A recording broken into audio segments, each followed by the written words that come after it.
feeling na mas magaling ka kaysa sa lahat na nandito, Mara? Singhal ng isang babaeng participant sa kaibigan ni Alice na si Mara. Hindi lang ikaw marunong mag-deliver ng linya. Ang yabang mo? Doon biglang tumayo si Alice sa kanyang kinauupuan. Kanina pa niya napapansin ang pagiging papansin ng babaeng participant. At mukhang punteriya talaga nito ang kaibigan niya. Excuse me. Wika ni Alice. Hindi siya nagyayabang. Hindi siya nangaapak ng kahit sino. Kung may issue ka, sabihin mo na maayos. Hindi yung gusto mong ipahiya siya sa harap ng lahat. Nagulat ang lahat at pansamantalang natahimik ang paligid. Hoy, sino ka ba? Participant ka ba dito? Wala ka namang karapatang makialam. Sagot ng babae. Tama ka, hindi ako participant. Pero may karapatan ako magsalita kapag sobra yung ginagawa mo. Respeto lang hinihingi. Di naman siguro mahirap yon. Isang lalaking nasa edad 50 ang tahimik na nakamasid na kilalang direktor. Tumayo ito at pumalakpak ng 3 beses. Maganda, maganda. Agaw pansin ito. Ikaw, anong pangalan mo? Turo nito kay Alice. Alice po. Sagot niyang nagtataka. Hindi ka participant, tama ba? Opo, sinamahan ko lang yung kaibigan ko. Maayos niyang tugon. Tumango ang direktor. Di lahat ng tao kaya magsalita ng ganon sa harap ng lahat. Subukan mo kaya dito, bilang partner sa isang exercise. Napakurap si Alice. Ha? Ako po? Direk, wala naman ho ako experience. I don't need experience. Ang kailangan ko totoo, at nakita ko yun sa'yo. Alice, you'll read the lines with Drew. Sabay-sabay na palingon ng lahat sa isang sulok kung saan nakaupo si Drew. Isa itong sikat na aktor na kilala hindi lang sa kanyang kagalingan, kundi pati na rin sa kanyang kayabangan. Nang marinig ang kanyang pangalan, tumayo siya at mukhang naiinip na. Direk, seryoso ba to? You're pairing me with someone na hindi man lang kasali dito? I came here to work with serious actors, hindi para sa mga amateurs. Tumingin si Direk Ramon ng diretso sa kanya. Drew, ang totoong artista, hindi lang marunong magbasa ng script. Marunong din dapat mag-adapt. At ito ang gusto ko makita sa iyo ngayon. Umirap si Drew at lumapit, saka tiningnan si Alice mula ulo hanggang paa. So siya ba? Talaga lang, Direk. She doesn't even look like an actress. Wala siyang presence. Kung ang presence nakukuha lang sa muka o sa pangalan, baka mali ang industriya na pinasok mo.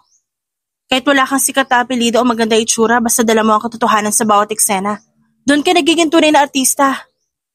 Matapang na sabi ni Alice habang nakatitig sa binata. Naging mabigat ang tensyon sa paligid. Matapos ang huling linya ni Alice, maraming nakamasid na parang nanonood ng live na eksena.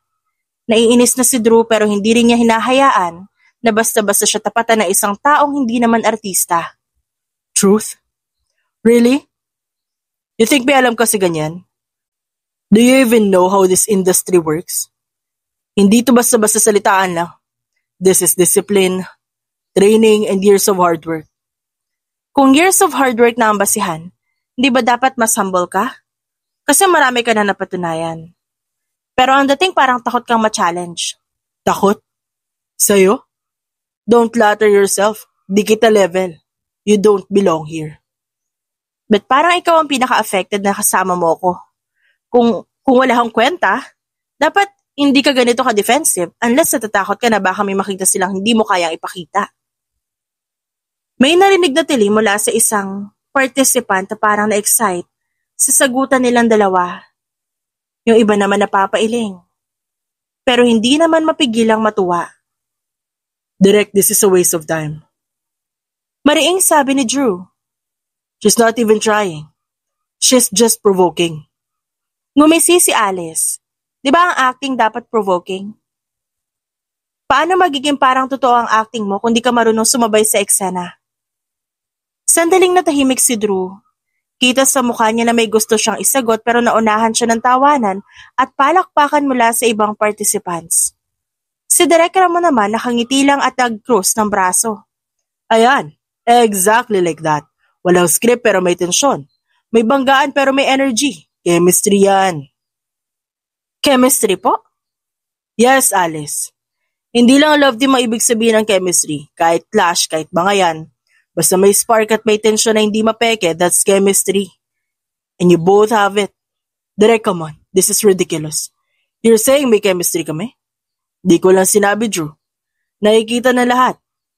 Kaya ngayon, you'll read lines together. Wala na nagawa si Alice kundi sumunod. Hindi siya makapaniwala na sa isang iglap, mula sa pagiging tagapanood lang, bigla siyang isasama sa rehearsal kasama pa ang isang pinakakilalang aktor sa bansa. Ramdam niya ang pawis sa kanyang mga palad at ang mabilis na tibok ng puso niya. Direk, seryoso ba talaga to? Mahina niyang tanong na matanggap ang script na iniabot ng isang staff. Tumangulang si Direk at ngumiti. Alice, just be yourself. Don't act, just feel it. Ikaw nang bahala kung paano mo i-deliver ang lines mo. Samantalang si Drew nakatayo lang sa tabi. Umiling siya at napabuntong hininga. This is insane. We're really doing this? Tumingin si Direk sa kanya ng matalim. Drew, just read the lines. Stop complaining. Gamitin mo na lang init ang ulo mo para mas gumanda ang eksena. Napapailing na talaga si Drew pero sumunod pa rin. Ngunit hindi maiwasan na magsalita ng sarkastiko. Fine, pero wag niyo ako sisihin kapag dito gumana. Nagsimula ang rehearsal at kinakabahan si Alice pero nung tumingin siya kay Drew at marinig ang unang linya nito, para may kung anong persang nagtulak sa kanya para sagutin ito ng buo at walang halong kaba. Hindi niya naisip kung tama ba ang tono niya o mali. Ang alam lang niya gusto niyang tapatan ng yabang nito. Sa bawat sagot ni Alice, kahit may halong awkwardness, may natural na lambot at tila hindi na mapeke. Hindi siya sanay sa blocking. Hindi niya kabisado ang mga galaw pero ang mga mata niya at ang paraan ng pananalita tumatagos. And cut! Sigaw ni Direk Ramon matapos ang unang round. That's it, Alice. That's what I'm talking about. And you, Drew, kita mo ba? Mas intense ka kapag may kaharap kang hindi sumusuko. Natahimik ang lahat. May mga pumalakpak na mga participants. Si Drew naman natahimik lang. Pero mukhang hindi natutuwa. Pagkatapos ng rehearsal, agad siyang lumapit kay Direk. Direk, with all due respect, hindi ako komportable. I signed up for this project to work with professionals. Hindi ko alam kung anong plano niyo pero I don't think she fits. Ngunit bago pa makasagot si Direk, sumabat si Alice. Direk, okay lang naman kung di niya ako gusto eh. Ako mismo hindi ko rin naman ina-expect to. Hindi ako artista. Hindi ko rin to pangarap. Lumingon siya kay Drew. Pero kung natatakot ka na baka masapawan ka na isang baguhang gaya ko, baka mas malaking issue yan kaysa sa pagiging amateur ko. Ano ba to, Direk? Pinapahiya niyo lang ako sa harap ng lahat? Hindi, Drew. Pinapakita ko lang kung gano'ng pwede ka pang mas gumaling kung haharap ka sa isang unpredictable situation. Kinuha ni Direk si Alice bilang temporary partner sa project. Ang akala ng lahat panandalian lang. Pero habang tumatagal ng rehearsals, mas lalo nitong pinapatunayan na hindi siya basta baguhan. Ngunit higit pa sa rehearsal, mas mahirap ang nangyayari sa bahay ni Alice. Nang malaman ng kanyang pamilya na isinama siya ni Direk sa pelikula, hindi agad naniwala ang mga ito. Ha! Ikaw, Alice? Baka niloloko ka lang nila, ah. Di ka naman mahilig sa makeup, di ka marunong mag-ayos ng buhok, tapos artista agad. Huwag kang magpapauto. Sumabat naman ang kanyang ina. Anak, baka mapahiya ka lang. Ang dami-dami mas magaganda, mas sanay, hindi ka pang TV. Napangiti si Alice at huminga ng malalim. Hindi ho ako mahilig mag-makeup kasi makati sa muka. Hindi rin ako lagi nakaayos. Pero kung hindi niyo ako kayang paniwalaan, hayaan niyo man lang ako patunayan. Hindi ko rin naman pinangarap to eh. Pero kung dumating, ba't hindi ko susubukan, hindi ba? Natahimik ang kanyang pamilya. Akala nila bibitawan lang ni Alice ang proyekto. Pero sa mga rehearsals at araw-araw na taping, pinakita niyang kaya niya. Naging mabilis ang pangyayari. Isang linggo lang nakalipas mula na makilala si Direk Ramon. Ngayon, opisyal nang nakasama si Alice sa isang malaking pelikula. Hindi siya lead role pero malaki ang karakter niya. Kahit gulat pa rin si Alice, tinanggap niya ito at sa likod ng lahat, si Mara ang naging sandalan niya.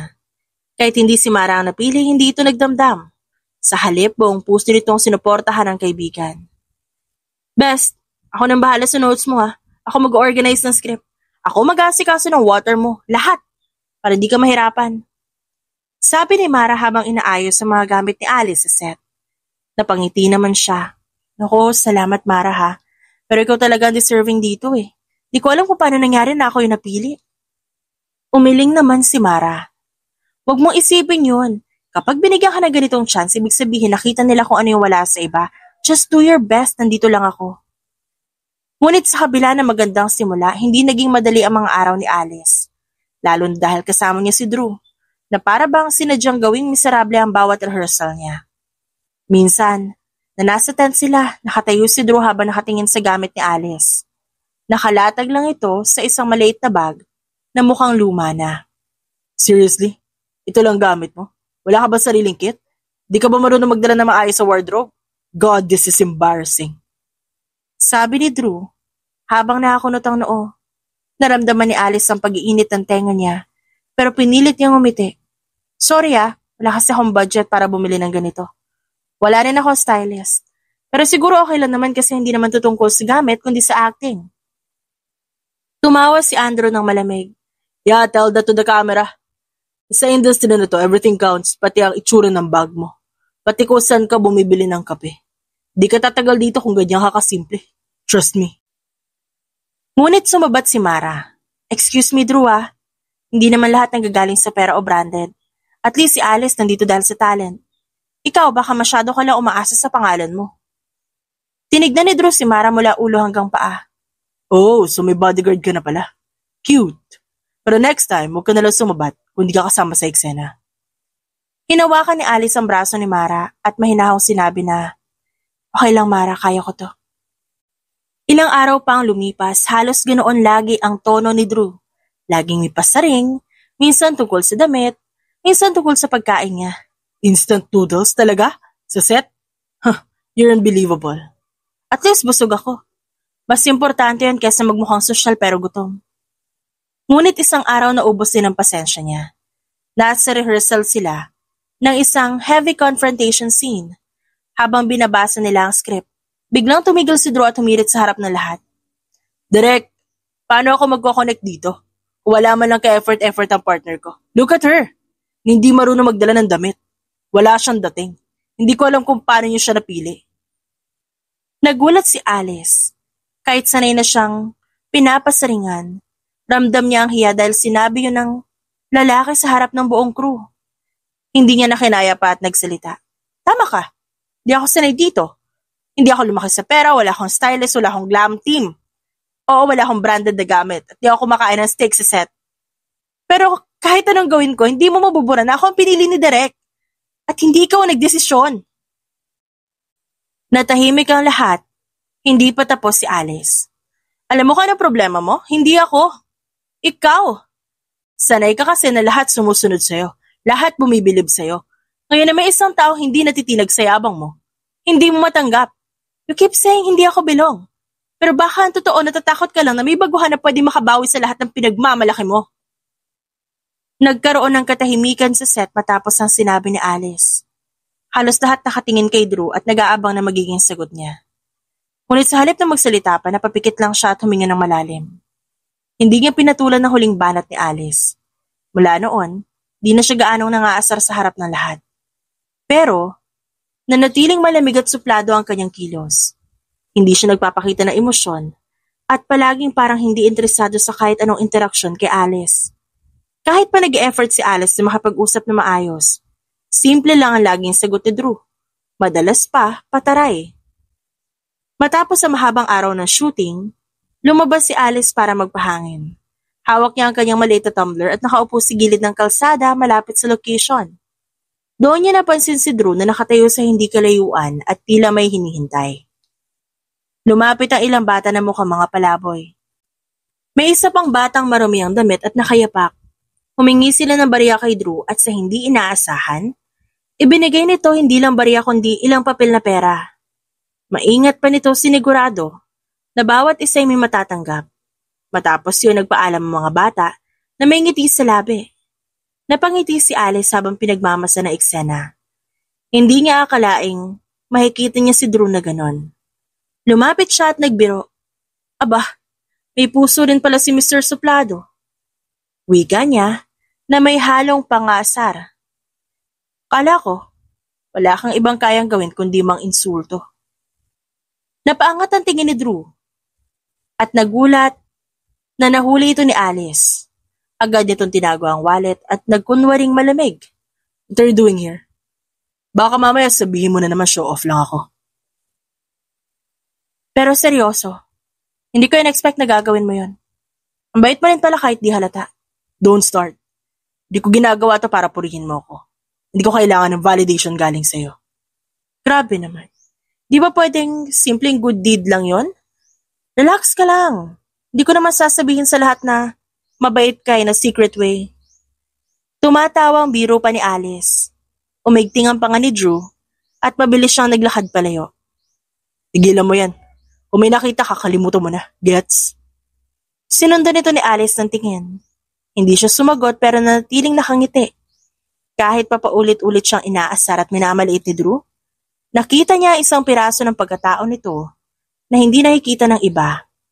Bumalik sila sa set, nagtuloy ng kanilang routine, at gaya na nakasanayan, suplado pa rin si Drew. Lines mo, Alice, pakiulit, masyadong flat ang dating. Napabuntong hininga si Alice. Flat? Hindi kaya, natural lang yon. Hindi lahat kailangan may drama agad. Kung gusto mong maging totoo sa eksena, kailangan mong dagdagan ng intensity. Di sapat yung simpleng tono. Napangiti si Alice, pero medyo piliw ang dating. Wow, lakas ng loob mo magbigay ng lecture ah. Kagabi lang nakita ko nagbibigay ka ng donation drive sa mga bata. Ang soft side mo kaya? Biglang nanlaki ang mga mata ni Drew. Alice, don't bring that up. Nagkibit balikat ang dalaga. Hindi naman ako nangaasar, sinasabi ko lang. Baka mas gumanda pa ang acting mo kung ilalabas mo yung totoong side mo. Hindi lang laging suplado at mayabang. Gamitin mo yung puso na pinapakita mo. Diba katulad nung kagabi? Naglakad palayo si Drew at bahagyang binilisan ng hakbang. Di ka talaga marunong tumahimik, no? Hindi. Ganito talaga ako. Pinanganak ng maingay. Naging parang laro na lang kay Alice ang pangaasar tungkol sa nakita niyang kabaitan ni Drew. Kapag suplado ito, agad niyang binabalikan ng, relax ka lang, Mr. Mabait. Kapag naman may reklamo ito sa mga damit niya at gamit, sinasabi niyang, at least ako nagbibigay sa mga bata. Lalo tuloy naging mas defensive si Drew. Pero sa halip na lubos na magalit, natutunan niyang umiwas sa tuwing naaalala yon. Mainit ang araw, sa set, kinabukasan. Pagod na ang lahat matapos ng ilang ulit na take para sa isang mahirap na eksena. Hawak ni Alice ang script at nagmamadaling lumapit sa director's area para magtanong nang bigla siyang natapilok sa isang nakausling kable. Bumagsak siya ng malakas at tumama ang tuhod sa semento. Alice! Sigaw ni Mara na mabilis tumakbo palapit. Halata sa mukha nito ang pagkataranta. Best ayos ka lang ba? Napangiwi si Alice at napahawak sa sugatang tuhod. Laking gulat ng lahat na si Drew mismo ang unang lumapit. Nakasimangot si Drew at mabilis na yumuko sa harap ni Alice. Ano ba yan? Ang clumsy mo? Wala ka bang mata? Nandyan ba yung mata mo sa paa mo? Kung ganun, ba't di mo nakita? Nandyan na nga yung kable o tinapakan mo pa. Naiinis siyang nilingon ni Mara. Pati ba Drew, hindi to oras para mang insulto? Kita mo namang sugatan na siya eh. Hindi pinansin ni Drew si Mara. Kumuha siya ng panyo mula sa bulsa at agad na pinunasan ng dugo sa tuhod ni Alice. Matigas pa rin ang tono ng kanyang pananalita. Kung gusto mo magtagal dito, ayusin mo naman yung sarili mo. Hindi pwedeng pa-victim ka lagi. Look at you, hindi ka pa nga artista. Fully injured ka na. Napangiwi si Alice pero hindi niya maiwasang mapatingin kay Drew. Kahit punong-puno ng insulto ang sinasabi nito, ramdam niyang may pag-aalala sa bawat galaw nito. Mahigpit ang pagkakahawak nito sa kanyang tuhod para hindi dumugo ng tuluyan. Aray, dahan-dahan naman! Napatingin agad si Drew sa kanya at bahagyang lumuwag ang pagkakahawak. Then stop moving. Ang arte mo rin kasi. Kung gusto mo mabilis matapos, hayaan mong gawin ko to. Umiling si Alice at tinawanan to ng mahina. Grabe ka talaga. Ikaw tong tumutulong, ikaw pa tong galit. Huwag kang magpasalamat kung ayaw mo. Hindi ko rin to ginagawa para sa'yo. Kung madisgrasya ka, maapektuhan ang schedule ng buong production. That's the only reason I'm helping. Ah, ganun ba? So hindi ka talaga concerned sa akin? Concerned ka lang sa schedule? Exactly. Sagot ni Drew na hindi tumitingin sa kanya, pero bahagyang namumula ang tenga nito. Nanonood lang si Mara sa gilid, pero hindi niya mapigilan na mapangiti. Kung di ka pa concerned, ewan ko na lang. Ang dami-dami dito pero ikaw ang unang tumakbo. Shut up, Mara. Don't make a big deal out of this. Napailing na lang si Alice. Fine, pero thanks pa rin. Stop thinking me, nakakainis. Malamig na sagot ni Drew, sabay tayo at inabot ang kamay niya para tulungan si Alice makatayo. Can you stand? O kailangan pa kitang buhatin? Tinignan ni Alice ang kamay nito at natawa. Wow, harsh ang tone. Pero ang offer parang leading man sa pelikula. Just take my hand, Alice. Madiin na sagot ni Drew. Kinuha ni Alice ang kamay nito at dahan-dahang tumayo. Napasinghap siya na maramdaman ng sakit sa tuhod. Napansin niya ni Drew, kaya hindi siya binitiwan at inalayan siya nitong maglakad. Hoy, wait, saan mo ako dadalhin? First aid tent. You need proper cleaning. Di sapat ang panyo ko. Sagot ni Drew na diretso lang ang tingin at hindi siya tinitingnan. Wow, concerned ka talaga. Aminin mo na kasi. Biro ni Alice. Tumigil si Drew at tinignan siya ng matalim. Alice, one more word. Iiwan kita dito. Gusto mo ba yon? Okay, tatahimik na ako. Pagdating nila sa tent, mabilis na inayos ng medic ang sugat ni Alice. Habang ginagamot siya, nakatayo lang si Drew sa tabi. Nakapamulsa ito, habang nakakunot ang noo. Hindi ito umalis hanggat hindi tapos. Napansin niya ni Alice at ngumiti. You know, Drew, kahit anong tanggi mo, kita naman sa actions mo. Hindi mo ako kayang pabayaan. Umirap ang lalaki at lumapit sa pintuan ng tent. Stop talking nonsense. Hindi ako babysitter mo. Pagalingin mo na lang sarili mo para hindi ka maging abala. At bago pa makapagsalita ulit si Alice, naglakad na palayo si Drew. Natawa si Mara at lumapit sa kaibigan. Best, ikaw lang talaga nakakapagpahaba ng pasensya ng supladong yun. Kung ako, kanina ko pa siya sinagot ng masama. Alam ko, pero alam ko may iba siyang side. Hindi niya lang kaya ipakita. Pag-uwi ni Alice mula sa taping, sinalubong siya ng malamig na tingin ng kanyang pamilya. Hindi yun ang inaasahan niyang suporta.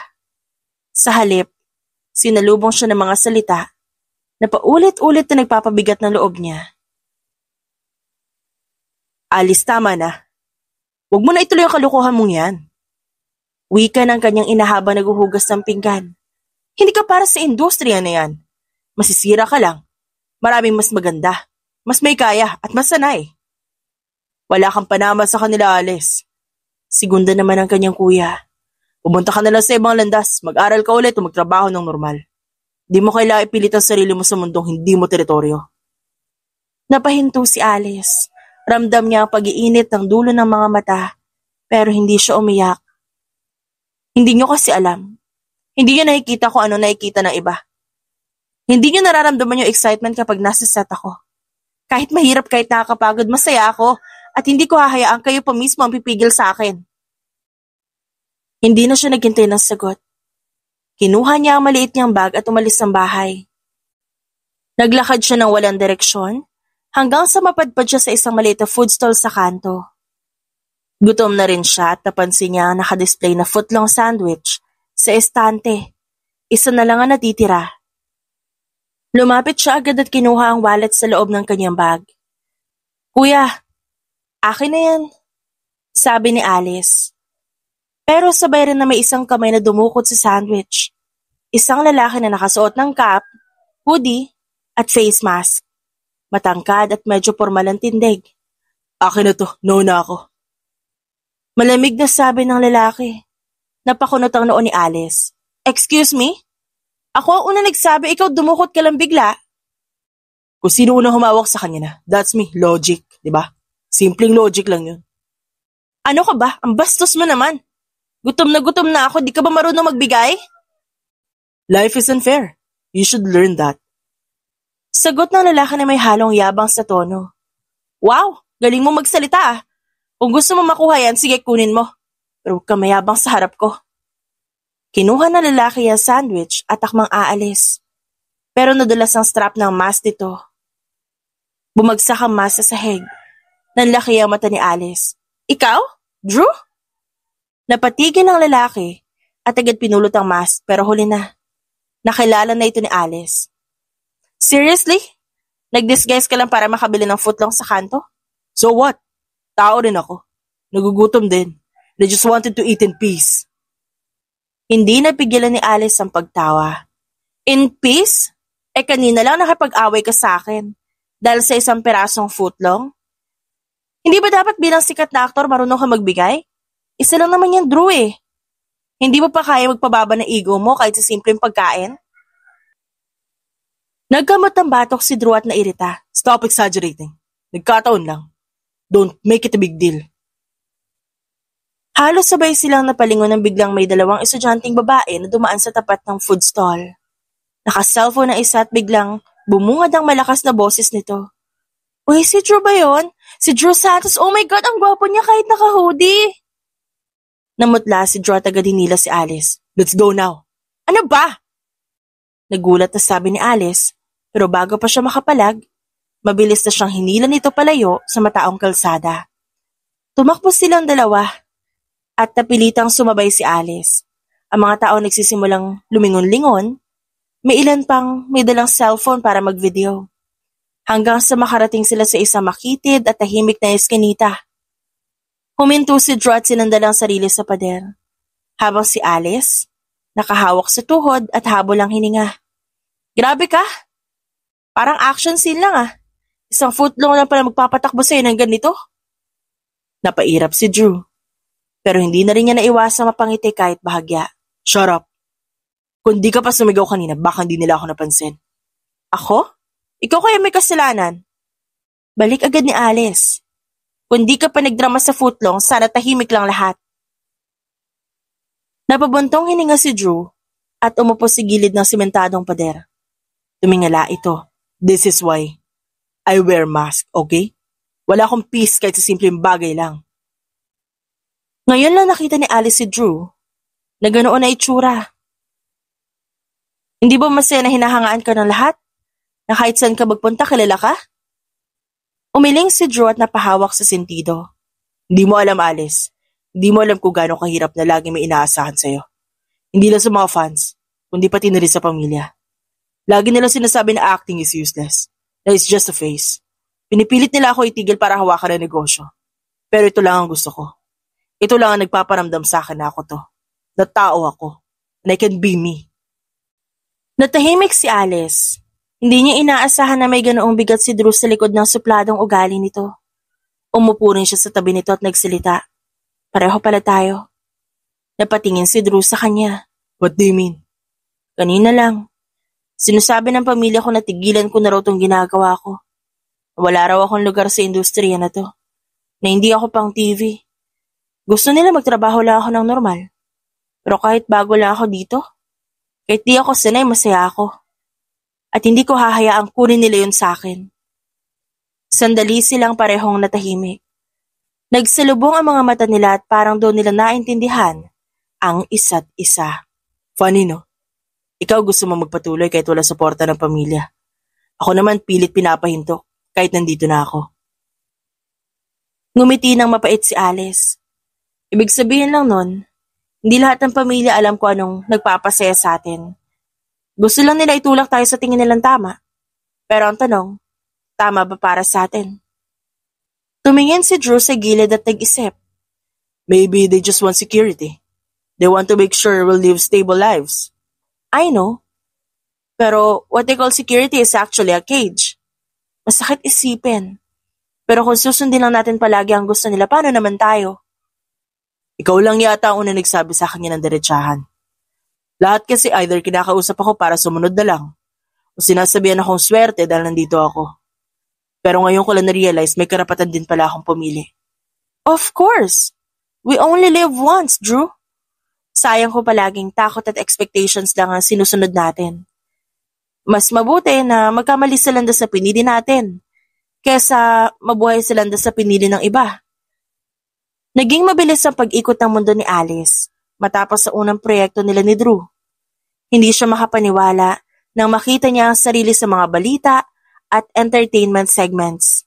Ang dati niyang simpleng pangalan, unti-unti nang naririnig ng mga tao. Ang eksena nilang dalawa na puno ng tensyon at natural na banggaan naging viral. At sa hindi inaasahan na gustuhan niyo ng publiko. Sa press conference, halos di makatingin si Alice sa dami ng kamera na nakatutok sa kanya. Pero sa likod ng kaba, naramdaman niya ang pagka-proud nang biglang lumapit ang producer at in-announce sa lahat. Because of this success, we've decided to cast Alice as leading lady of Drew in our next big film. Hindi siya agad nakapagsalita. Ang una niyang naisip baka magalit si Drew. Pero laking gulat niya na makita itong lumingon at tipid ng umiti. Congrats! Bulong nito na siya lang ang nakarinig. You deserve it. Napatitig si Alice. Hindi niya akalaing mula sa taong yun magagaling ang unang purong papuri. Wait, teka, did you just compliment me? Napakunot ang noon ni Drew at bahagyang umirap. Huwag mo masyadong gawing big deal. Ramdam niya ang kakaibang init sa puso. Ito ang unang beses na nakita niya ang isang Drew na hindi nagyabang at hindi naging suplado. Ngunit di nagtagal, dumating rin ang anino ng problema. Nadatnan ni Alice si Drew sa gilid ng set at seryosong kausap ang isang matandang lalaki sa telepono. Kung hindi magiging hit ang pelikula tapos na. You leave showbiz, take over the company. This is your last chance, Drew. Nanginginig ang kamay ni Drew habang hawak ang cellphone. But Dad, walang pero.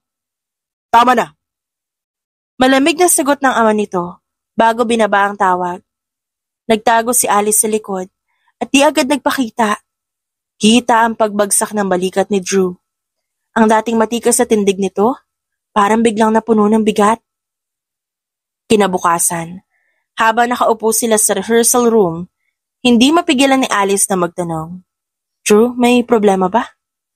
Tumingin ito sa kanya. Wala. Focus na lang tayo sa script. Narinig ko kagabi. Yung tatay mo. Kung di daw magtatagumpay yung pelikula, iiwan mo na yung pag-aartista. Totoo ba yun?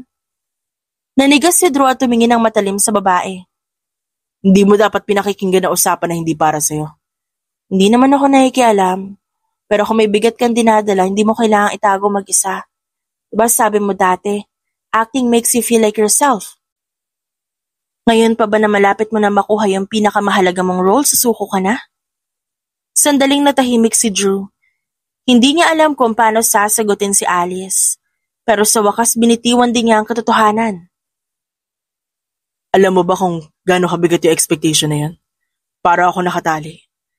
Kung nag-fail ako tapos na lahat. Hindi lang career ko pati buhay ko.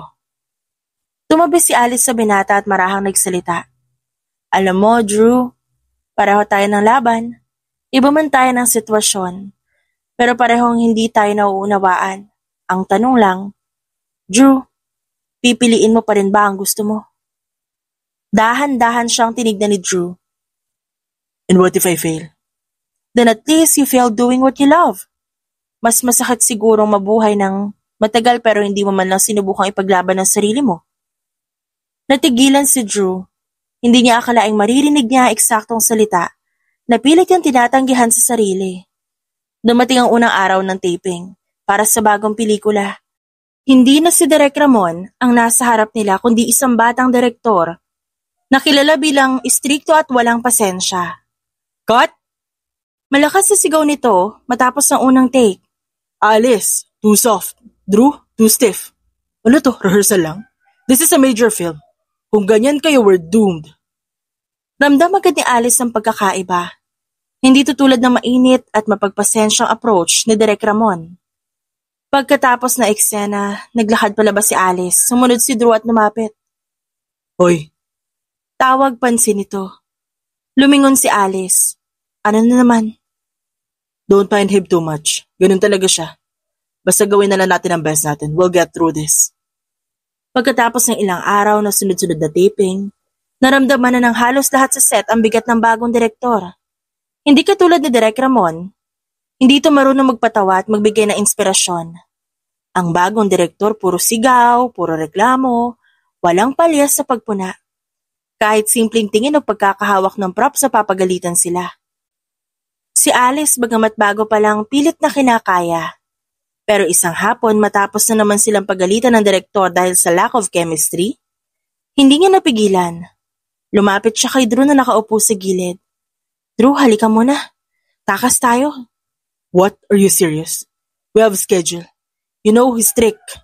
Kung wala tayo, at hindi niya tayo makita, sigurado masisira tayo sa mata niya. Ngumiti si Alice at lumapit pa. Ano ngayon, pareho na tayong drained. If we keep going like this, wala rin tayo mabubuo. Kailangan nating huminga. Trust me. Umiling si Drew at mukhang nag-aalangan. Alice, this is crazy. Hindi tayo pwedeng basta. Pero bago pa niya matapos ang sasabihin, hinila siya ni Alice palabas ng set. Too late. Let's go! Nakita na lang ni Drew ang sarili na nasa labas na ng studio. Sakay ng isang taxi kasama si Alice. Hindi niya alam kung bakit siya napapayag. Pero parang hindi rin niya gustong tumanggi. Where are we going? Secret, pero promise masaya to. Makalipas na isang oras, bumungad sa kanila ang liwanag ng mga ilaw sa isang maliit na peryahan sa labas ng syudad. May Ferris wheel, mga stalls ng pagkain, at tawanan ng mga tao. Parang ibang mundo ito kumpara sa mabigat na atmosphere ng set. Seriously? Dito mo ako dinala? Oh, bakit? Kala mo ba fine dining? Or some fancy place? Di ka ba marunong mag-enjoy ng simple? Napailing si Drew pero hindi na nagsalita. Sumunod na lang siya nang bumili si Alice ng cotton candy. Inabot niya ito sa kanya, ang kalahati. Here, huwag ka masyadong stiff. Matutong magpahinga. Tinitigan ni Drew ang cotton candy sa tumingin kay Alice. You're unbelievable. Pero tinanggap din niya at kinagat. Okay, fine, not bad. Natawa si Alice. See? Di lahat ng masaya kailangan mahal o komplikado. Habang naglalakad, napunta sila sa shooting gallery. Si Alice agad ang naglaro.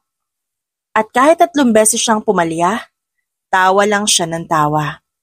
Si Drew naman, walang kahirap-hirap na natamaan lahat at nakuha ang malaking stuffed toy. Here. Sabi niya at inabot ang laruan kay Alice. Well, para sa akin? Don't overthink Di ko naman kailangan yan. Thanks, Mr. Suplado. Ang bait mo rin pala minsan. Nang sumakay sila sa Ferris wheel, naging tahimik ang dalawa nang umaangat na ang cabin. Kita ang ilaw ng buong peryahan, na parang bituin sa ibaba. Beautiful, right? Wika ni Alice habang nakatingin sa labas. Pero si Drew, hindi sa labas nakatingin. Bagkus nakatitig lang siya kay Alice.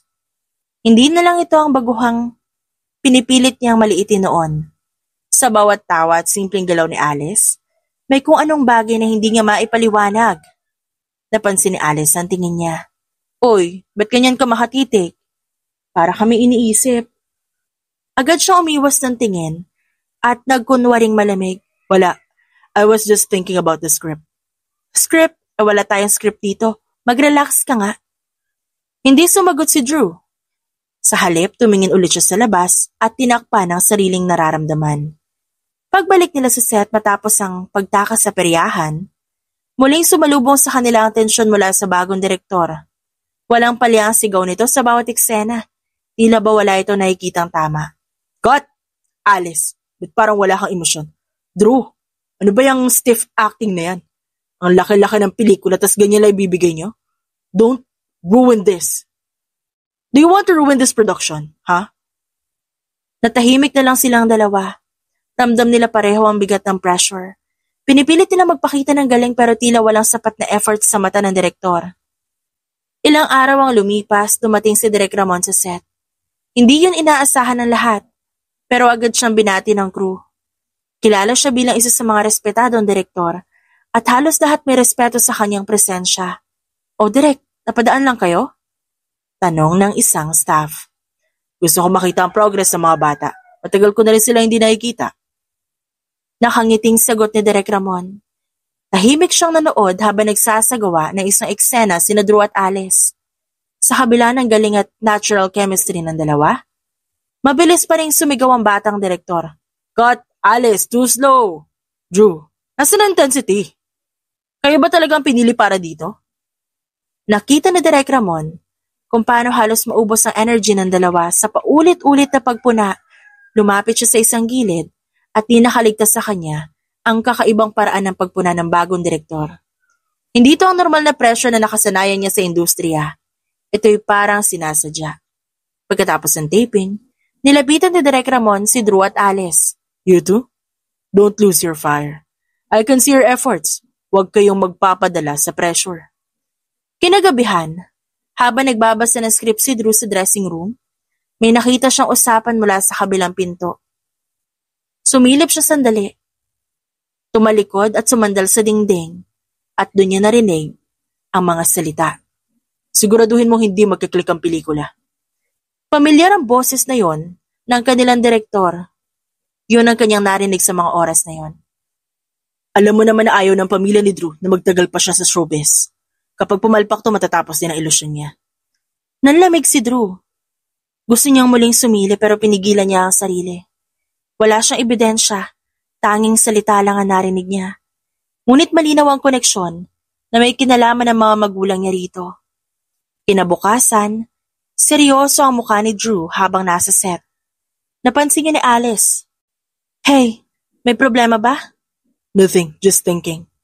Drew, huwag mo naman itago lahat sa sarili mo. I can see something's wrong. Matagal bago nakapagsalita si Drew pero sa huli, ibinulalas niya ang kanyang nasa isip. I think they're sabotaging me. The director, my parents. I overheard something last night. If these films fail, I'll be forced to quit acting for good. Nagulat si Alice. What? Sigurado ka? Wala akong ebidensya pero ramdam ko. Everything he does, it feels intentional. Hindi normal ang pressure, pero gusto niya tayong sirain. Then all the more reason na hindi ka dapat sumuko. Kung totoo man yan, the best way to fight back is to prove them wrong. Hindi natin kailangan patunayan sa kanila, patunayan natin sa sarili natin. Saglit na napatingin si Drew kay Alice. Sa mga mata nito, nakikitaan siya ng determinasyon na hindi maipaliwanag. Iba ang epekto ng dalaga. Sa bawat salita nito parang unti-unting nawawala ang takot niya. Ba't ka laging ganun? Parang di ka natatakot. Ngumiti si Alice. Natataranta rin ako pero kung takot lang ang susundin ko, hindi ako makakarating dito. Andrew, remember this. Hindi nila pwedeng diktahan ko ano makakapagpasaya sa'yo. That's something only you can decide. Dahil hindi sumuko si Drew, at mas lalo pa niyang pinag-usayan ang bawat eksena, nagsimulang gumaan ang atmosfera sa set. Nakikita ng lahat ang effort niya. Mula sa pagiging suplado at malamig, naging mas bukas siya lalo kay Alice.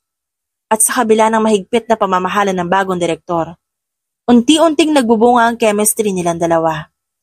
Pero na makita ng mga magulang ni Drew na hindi natitinag ang anak nila, nag-iba sila ng plano. Sa halip na harapin siya ng direkta, pinili nilang siraan ang babae sa tabi niya. Nagising si Alice sa sunod-sunod na tawag at mensahe. Nakatitig siya sa cellphone habang nanginginig ang kamay. Baguhang aktres ginagamit si Drew Santos para umangat. Gold digger daw ayon sa source. Kasunod pa nito ang mga artikulong nagsasabing wala siyang ibang pakay kundi pera at kasikatan. May mga lumabas pang peking kwento tungkol sa kanya na siya raw ay may utang na iniwan na ginagamit lang ang pangalan ni Drew para makapasok sa industriya. Nang dumating siya ng set, ramdam niya ang matang nakatitig. Ang crew na dati masigla ang pagbati sa kanya ngayon nagbubulungan. May ilan pang halata nakikisabay sa chismis. Grabe, yan pala siya. Sayang, mukhang mabait pa naman. Pero na makita siya ni Drew agad itong lumapit. Alice, don't believe in any of that. Alam ko hindi totoo. Pero Drew, ang dami nilang sinasabi. Kahit di totoo lahat naniniwala. Nakikita mo yung tingin nila, di ba? Then let them talk. I don't care. Ang importante alam ko ang totoo. At hindi ko hahayaang sirain kanila. Ngunit mas lalong lumala ang sitwasyon nang tawagan sila ng producer kinagabihan. Drew, Alice, we have to cancel the project. The investors are pulling out. Hindi sila komportable sa mga issue at ayaw nilang masangkot ang pelikula. Nanlamig si Alice at parang gumuho lahat ng pinaghirapan niya. Tiningnan niya si Drew na halos hindi makapagsalita. So what now? You'll just replace her with someone else? Kung papayag ka, Drew, we can continue the film with a different leading lady. Sayang kasi ang investment. No, if Alice isn't in it, I'm out to. Cancel the whole damn thing. Drew, huwag mo namang gawin to. You've worked so hard. Kung ako lang problema, palitan na lang ako.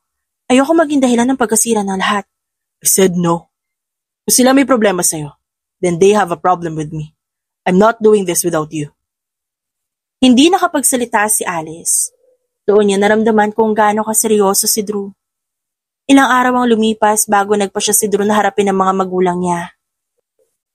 Sa loob ng kanilang malaking bahay, sinalubong siya ng malamig na titig ng kanyang ama't ina.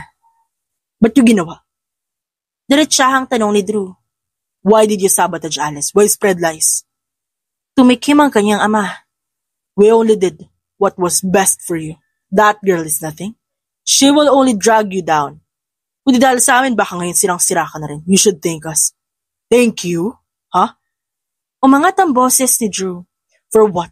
For destroying someone who did nothing but work so hard? For crushing the one person who actually believes in me? Sumabat ang kanyang ina. Drew, you don't understand. The family business is waiting. Hindi ka forever artista. Ang showbiz lilipas yan, but the company, it will stay. Your future is there. Humigpit ang kamao ni Drew. My future is mine. Hindi niyo ito desisyon. Ilang beses ko bang sasabihin, acting is my life. This is what makes me happy. And Alice, she's part of it. Hindi siya gold digger, hindi siya user. She's real. Something this world doesn't have enough of. Umiling ang kanyang ama. Kung itutuloy mo pa rin to, Drew, then don't expect our support. You'll be on your own. Fine, I'll be on my own. I'd rather stand with Alice and fight for what I love than live in comfort but built on lies and manipulation. Samantala si Alice sa kanilang maliit na bahay, nakaupo sa gilid ng kama. Habang hawak ang cellphone, sunod-sunod pa rin ang notifications, puro masasakit na salita. Pero na makita niya ang mensahe mula kay Drew, napaiyak siya. Don't give up. I choose you. I'll fight this with you. Matapos kumalat ang kontrobersya tungkol kay Alice, halos gumuho ang buong proyekto. Gusto ng producer na ikansela ang pelikula para hindi na madamay ang pangalan ng kumpanya at mga investors. Pero si Direk Ramon, na nakamasid mula pa noon, tumayo sa gitna ng usapan at nagpahayag ng paninindigan. Kung ako ang tatanungin, this film still has life. Nakikita ko sa mga eksena kahit under pressure sila, the rawness and truth, na hindi kayang pantayan ng kahit sino artista nandun. Hindi ko kayang hayaang masayang lahat ng pinaghirapan nila. Nagkatinginan ng producer at ang bagong direktor. Kita sa mukha ng batang direktor ang pagkailang, ngunit agad din itong sumabat.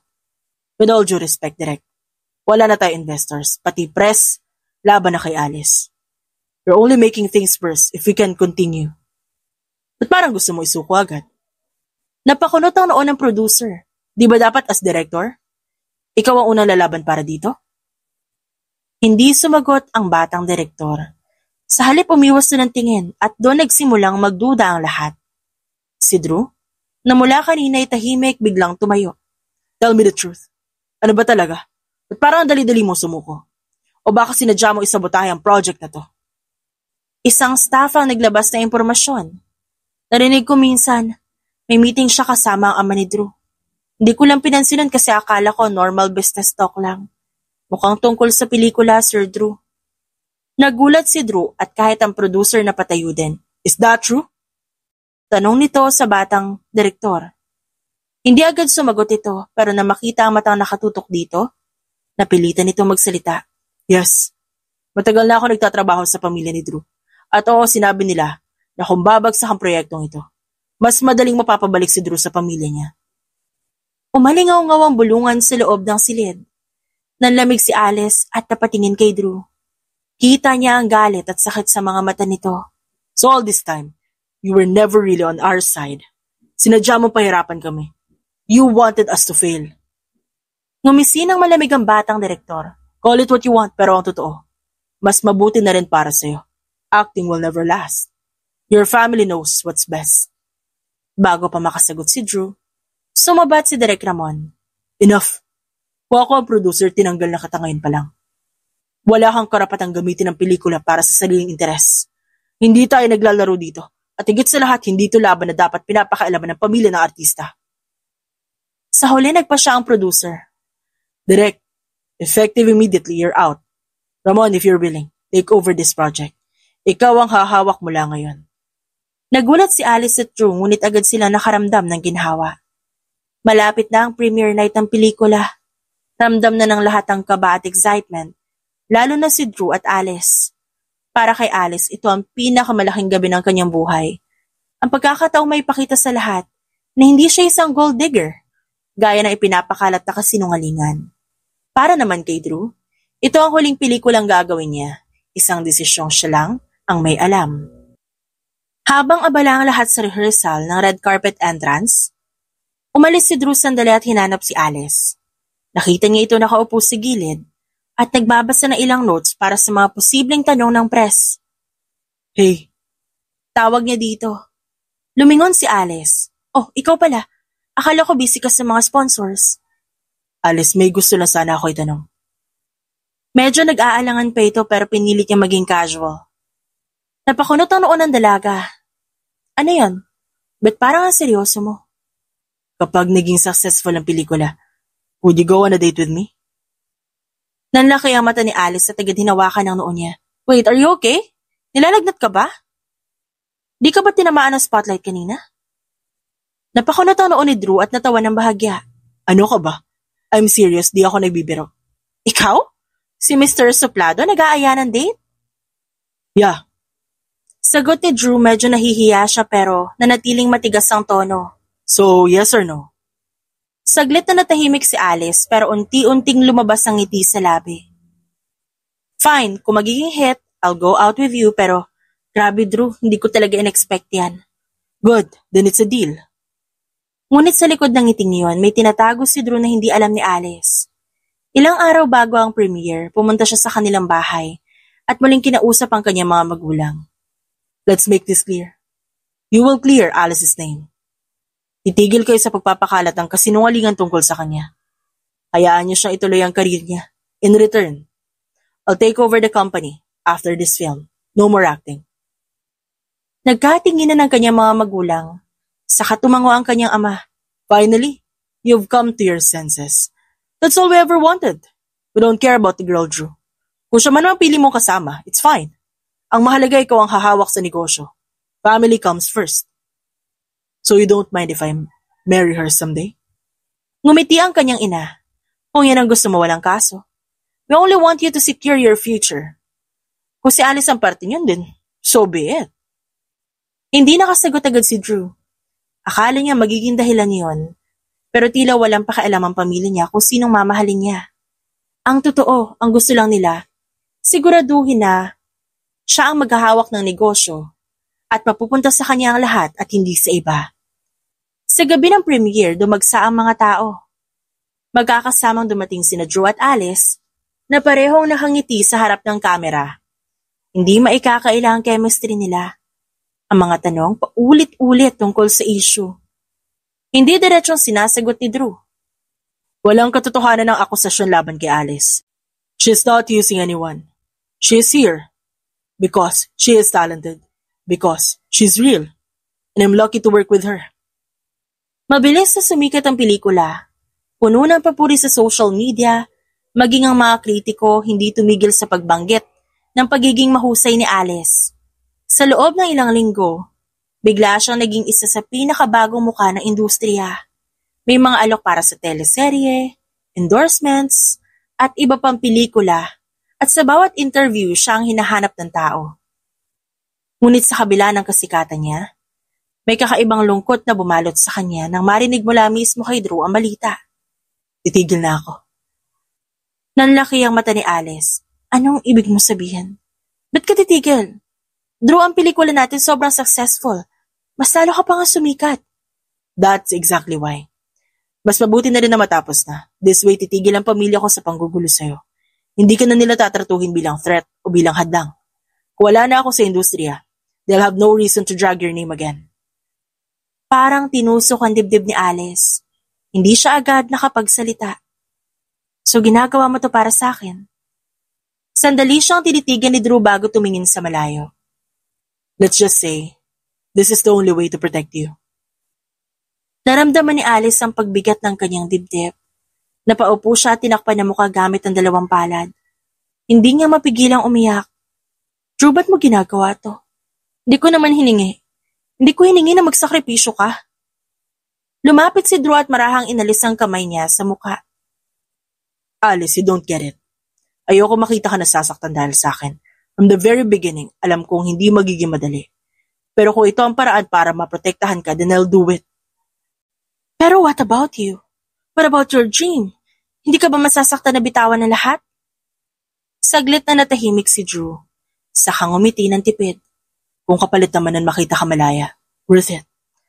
At isa pa, kahit mawala ako sa spotlight, at least I still have you. Doon tuluyang bumuhos ang luha ni Alice. Hindi niya akalain na ang supladong aktor na minsang ayaw niyang makasama. Marunong palang magmahal ng ganito kalalim. I can't believe this. Ikaw pa? Ang taong akala ko walang puso, ikaw pala magbibigay ng pinakamalaking sakripisyo para sa akin. Hinawakan ni Drew ang kanyang kamay. Alice, I like you. More than I thought I ever would. And maybe baka tama ka nung una. Baka takot din talaga ako na may dumating na katulad mo. Someone who makes me want to be better. Hindi makapaniwala si Alice. Tinitigan niya si Drew sabay natawa sa gitna ng pag-iyak. Ang tagal mo ring tinago. Suplado ka na nga, proud ka pa. So do you feel the same? I like you too, Drew. Pero sana sa susunod huwag ka na magsakripisyo. Kasi kung pipilian mo ako, pipiliin din kita. Mabilis na naging pag-ikot ng buhay ni Alice. Mula sa pagiging baguhan siya na ngayon ang tinuturing na hottest leading lady ng industriya. Siksikan ang schedule niya at ang ingay ng fans na sumisigaw ng pangalan niya. Samantalang si Drew bumalik sa corporate life. Siya na ngayon ang namamahala sa negosyo ng pamilya. Ngunit sa kabila ng bagong mundo na ginagalawan niya, isang bagay ang hindi niya maitago, na proud siya bilang boyfriend ni Alice. Sa kanyang opisina, nakapaskil ang ilang larawan ni Alice, isang candid shot mula sa premiere night, ilang magazine covers, kung saan si Alice ang tampok at isang Polaroid nilang dalawa na nakangiti. Dumating ang araw na bumisita ang ilang kaibigan at business partners niya. Agad nilang napansin ang mga larawan. Uy Drew, ba't dami mong picture ni Alice Reyes dito? Fan ka ba? Umiling ang isa pa. Totoo ba yung rumor na kayo? Impossible, bro, baka infatuation lang yan. Napairap si Drew. She's my girlfriend. Come on, Drew. Girlfriend mo yung sikat na si Alice Reyes? The breakout star? Di nga. Nakaramdam ng inis si Drew. Hindi siya sanay na may nagdududa sa kanya, lalo na pagdating kay Alice. I don't joke about these things. Kung ayaw niyo maniwala, problema niyo na yun. At tila ba pinagtagpo ng pagkakataon nang bumukas ang pinto na opisina. Pumasok si Alice na nakasuot ng simpleng shirt at jeans. Walang makeup at may dalang iced coffee. Oy, sorry kung istorbo ah. Dumaan lang ako, akala ko tapos na meeting mo. Casual nitong sabi. Napatingin ang lahat sa babae. Wait, it's really her. Grabe si Alice Reyes nga.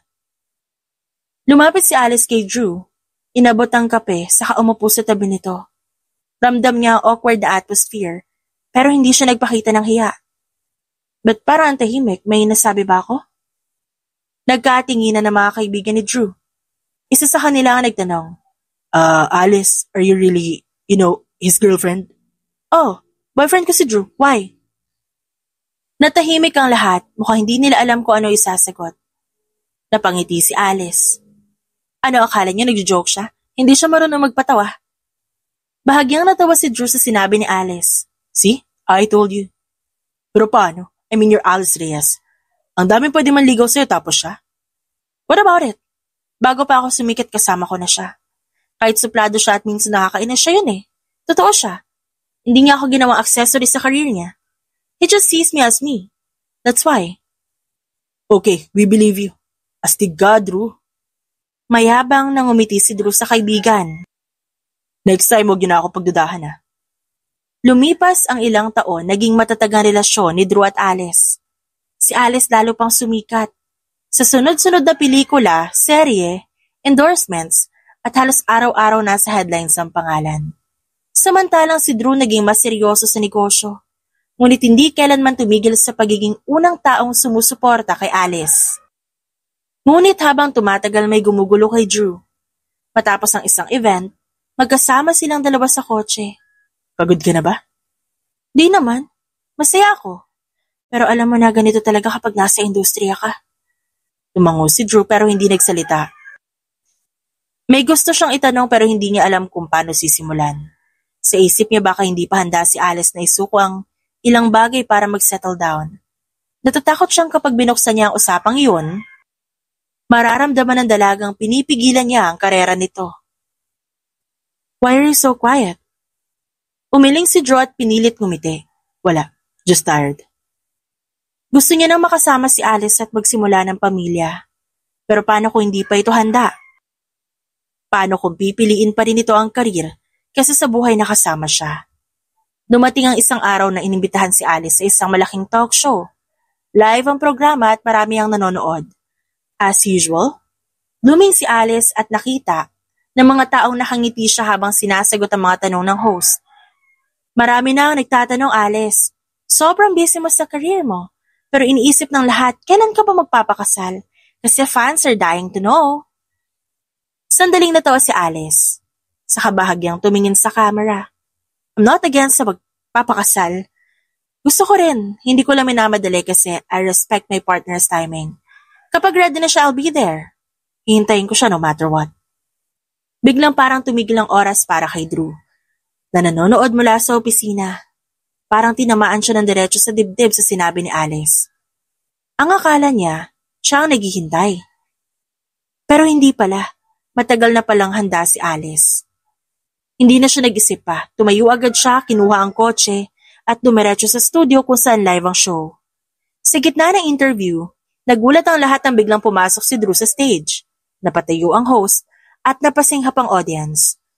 Si Alice naman nagulat dahil mukhang hindi inaasahan ang presensya ng nobyo. Drew? What are you doing here? Naka-live tayo. I know, and I don't care. Kasi kung may dapat man akong sabihin, mas mabuti na marinig na lahat. Napatakip ng bibig ang host habang ang audience nagsimulang magtilian. Lumapit si Drew kay Alice at huminga ng malalim. Hindi na ako magpapaligoy-ligoy pa. I don't want to waste another year, another day, another second. Kasi ang totoo kaya kong iwan lahat, basta hindi ikaw. Ikaw lang ang ayaw kong pakawalan. Biglang lumuhod si Drew at nilabas ang maliit na kahon na kanina pa niya hawak sa bulsa. Sa harap ng lahat, ang isang singsing sa loob nito. Alice Reyes, will you marry me? Napasigaw ang buong audience at ang host ay halos maiyak sa eksena. Nangingilid ang luha sa mga mata ni Alice at napakapit sa dibdib. Drew, I can't believe na gagawin mo ito ngayon dito. Because I don't want to waste time anymore. So, is it a yes or no? Yes, of course yes. Tumayo si Drew at agad silang nagyakap. Habang ang audience nagpalakpakan at nagsisigawan. Makalipas ang ilang taon tahimik na ang buhay ng dalawa. May isa silang anak na si Leah, isang masayahin at matalinong bata, na may parehong ningning ng mga mata ng kanyang mga magulang. Nakaupo silang tatlo sa sala, habang si Drew nagbabasa ng pahayagan. Si Alice naman nag-aayos ng mga laruan. Mommy, Daddy, when I grow up, I want to become an actress like you. Nagkatinginan si Drew at Alice. Saka napangiti. Lumapit si Alice kay Leah at hinaplos ang buhok nito. Talaga? You want to act? Yes. Gusto ko din mag-read ng lines, mag-shoot ng movies. Tapos, maraming fans like mommy before. Kung yun ang gusto mo, susuportahan ka namin. Di ka namin pipigilan. Habang abala ang bata sa paglalaro, sumandal si Alice sa balikat ni Drew. Love, sometimes naisip ko, do you ever regret it? Na tumigil ka sa showbiz. You were at the top, you know. Ang dami mo pa pong pwedeng magawa. To be honest, minsan naisip ko. Kasi acting will always be a part of me. Pero nung iniwan ko yun, iba naman ang pangarap na nabuo. Ang pangarap na makita kang sumikat sa sarili mong talento. At ngayon ang pangarap na makita ang lumaki si Leah na may suporta na hindi natin nakuha noon. Napaluha si Alice at hinawakan ang kamay ng asawa. Kahit ngayon, laging ikaw ang nauuna magsakripisyo. Mas pipiliin ko magsakripisyo kaysa makita ka nasasaktan.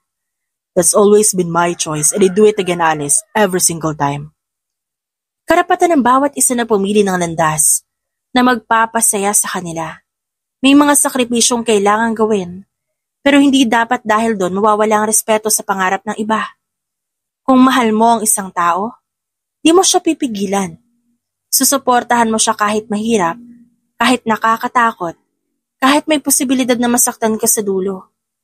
Dahil ang pagmamahal hindi tungkol sa paghihigpit, kundi sa pagbibigay ng kalayaan. Kalayaan na lumipad, kalayaan na magkamali, at kalayaan na tuparin ang sarili niyang pangarap.